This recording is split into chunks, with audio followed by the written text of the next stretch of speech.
આજે સ્થાનિક સ્વરાજની ચૂંટણીને લઈને સમગ્ર ગુજરાતમાં મતગણતરી ચાલી રહી છે.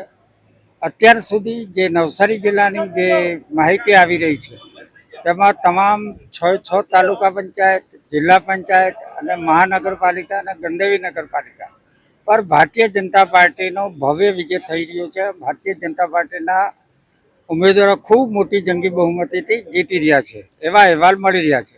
સાથે સાથે આ જીત છે એ અમારા પાર્ટીના કાર્યકર્તાઓની જીત છે. એટલે આ જીત હું મારા પાર્ટીના કાર્યકર્તાઓને સમર્પિત કરું છું અને અમારા પાર્ટીનો શ્રેષ્ઠ નેતૃત્વ અમારા દેશના વડાપ્રધાન શ્રી મોદી સાહેબ અને ગુજરાતના મુખ્યમંત્રી શ્રી ભૂપેન્દ્રભાઈ પટેલ સાહેબની સરકાર એટલે ડબલ એન્જિનની સરકારે જે લોકોની અંદર વિશ્વાસ પેદા કર્યો, સબકા સાથ સબકા વિશ્વાસ, અને લોકોના સુખાકારી માટે અનેક એવા યોજનાઓ બનાવી અને દેશ માટે અનેક એવા ઐતિહાસિક નિર્ણયો લીધા. એને લઈને લોકોએ ભારતીય જનતા પાર્ટી પર ફરીવાર નવસારી જિલ્લામાં સંપૂર્ણપણે ભરોસો અને વિશ્વાસ મૂક્યો.